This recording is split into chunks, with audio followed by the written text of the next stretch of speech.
इस समय भी वह अतीत को धोखा देना चाहता था और इसे सिर्फ एक गलतफहमी बताने की कोशिश कर रहा था। लेकिन वहां मौजूद लोग कोई मूर्ख नहीं थे। वे उसकी बातों पर कैसे विश्वास करते। उसे तुरंत गिरफ्तार कर लिया गया और कानून के हवाले कर दिया गया। अब दुकान में कोई तलवारबाज नहीं था। सुंदर महिला को चिंता होने लगी कि 3 दिन बाद होने वाली चैरिटी नीलामी ठीक से नहीं हो पाएगी। मास्टर वेई ने भी उस युवक की क्षमता देख ली थी, इसलिए उन्होंने एक कंगन निकालकर उसे देखने के लिए दिया। यह एक बर्फीला जेड कंगन था जिस पर नक्काशी थी। कीमत थी 2 लाख युआन। युवक ने कहा, नकली है, इसमें कोई खास बात नहीं है। इस बार भी सुंदर महिला को डर था कि कहीं युवक गलत फैसला न कर दे। उसने तुरंत कहा कि वह इस कंगन का मुआवजा दे देगी। लेकिन मास्टर वेई जानते थे कि यह कंगन सच में नकली है। उसी पल उन्हें लगा कि यह युवक तो अग्निनेत देव जैसा है। उसकी क्षमता को और परखने के लिए सुंदर महिला ने एक और जेड पेंडेंट निकाला। युवक ने उसे देखा और कहा कि इसकी तो एक कौड़ी की भी कीमत नहीं है, और उसे जमीन पर फेंक दिया। इससे दोनों को पूरा यकीन हो गया कि युवक में असली पारखी बनने की काबिलियत है। 3 दिन बाद सुंदर महिला युवक को लेकर नीलामी में पहुंची। अचानक वहां उसकी मुलाकात उस अमीर दूसरी पीढ़ी के युवक से हो गई। काफी समय से उसे परेशान कर रहा था। वह अपने साथ एक तथाकथित विशेषज्ञ भी लाया था जो खुद को तलवारबाज बताता था। सुंदर महिला के लिए सामान चुनना चाहता था, लेकिन सुंदर महिला उसकी मंशा समझ गई और तुरंत मना कर दिया। उसके पास पहले ही उस युवक की मदद थी। फिर भी अमीर दूसरी पीढ़ी ने इसका मजाक उड़ाया। उसे लगा कि यह युवक तो एक मूर्ख है जिसे कुछ भी समझ नहीं आता। भला यह तलवारबाज कैसे हो सकता है। इसी समय प्रसिद्ध मास्टर वेई भी वहां आ गए। उन्होंने न केवल युवक की क्षमता पहचानी बल्कि उसकी खुलकर प्रशंसा भी की। इसके बाद सभी लोग एक साथ नीलामी हॉल में गए। अमीर युवक मन ही मन बोला, यह मूर्ख तलवारबाज बनेगा, आज मैं इसे सबके सामने बेइज्जत करूंगा। पहला आइटम 5 मिलियन युआन के मोती के झुमके थे। उसने महिला से कहा कि तुरंत इसे खरीद लो। महिला ने बिना ज्यादा सोचे 5 लाख युआन में इसे खरीद लिया। पास बैठा अमीर युवक हंस पड़ा। 5 लाख युआन, ये तो बहुत बड़ा नुकसान है। कितना बड़ा मूर्ख है। दूसरा आइटम कांग शिन्यान काल का काला चाय सेट था। अमीर युवक के मूल्यांकनकर्ता ने कहा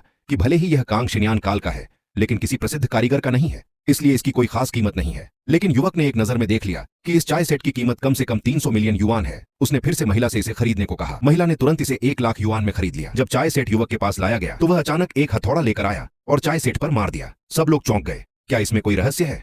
कोई रहस्य नहीं है। अगर यह सच में कीमती निकला तो मैं ल्यू मानजियांग इसे दादा कहकर प्रणाम करूंगा। यह तो वुयिन विधि है। वुयी विधि क्या होती है? यह ताओवादी तकनीक है